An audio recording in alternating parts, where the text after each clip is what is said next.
త్యాగం చేసిన వాడిని గౌరవించరు. నిజమా కాదా? త్యాగం చేసిన వాడికి విలువ ఉందా? పోగొట్టుకున్న వాడికి విలువ ఉందా? ప్రజలు సాయం చేసిన వాడికి విలువ ఉందా? ఏం చేయమంటారు చెప్పండి? నిజాయితీ తప్పి బతకాలా? ఉన్న కొంచెమైనా సరే ఇలాగే ముందుకెళ్ళాలా? ఆ బతుకు అవసరం లేదని నేను ఇలా ఉన్నా. నమ్మిన వాళ్ళే మోసం చేశారు. ఈ కుర్రోళ్ళందరూ ఏం చేశారు ఒకప్పుడు మీకు తెలియదా? మేమున్నాం సార్ అన్నారు, మా జీవితాలు బాగు చేశారు సార్, మా ప్లాట్ఫామ్ సార్ అన్నారు, మా పునాది మీరు అన్నారు.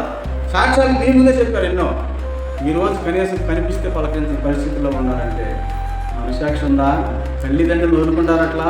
నేను పెంచి నీకు భవిష్యత్తు ఇచ్చిన తల్లిదండ్రులు వదులుకుంటారా? మనం చిన్నప్పుడు చదువుకున్న గురువునే మర్చిపోలేం.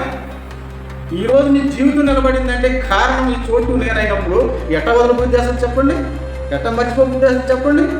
కృతజ్ఞతలు లేని బతుకులు ఎందుకు అని? ఈ బతుకు ఇష్టమా, ఆ బతుకు ఇష్టమా? నువ్వు చెబితే ఎనవలే సార్. అందుకే కదా సార్ నీ ముందు ఎంతమంది బాగుపడ్డారు నువ్వు కట్టకుండా. ఏం పర్వాలా. నాకు ఒక ఆయన గుర్తొస్తాడు అప్పుడు ఒకసారి ఇక్కడ ఉన్నప్పుడు. ప్రకాశం పంతులు గారు 2 సార్లు ముఖ్యమంత్రిగా చేశాడు. ఆయన రాష్ట్ర ఎట్ట బతికాడు తెలిసాను. ఎంత కట్టం ఎంత బాగుంటుందండి. ఎవరైనా సీఎం చేసినట్టు అన్ని ప్రకాశం పంతులు గారు రాష్ట్రంలో తినటానికి అట్టి కూడా తెచ్చిపెట్టాలి. ఆయన బతకాలంటే బతకలేడం సంపాదించాలంటే సంపాదించలేడు. కొంతమంది పట్టించుకోరు. 2 సార్లు సీఎం చేశాడంటే ఆయన ఎంతమంది చూడరు, అప్పుడు ఎంతమంది బాగుపడి ఉండరమ్మా. వీళ్ళందరూ ఏమయ్యారు? ఆయన చూడలేరా?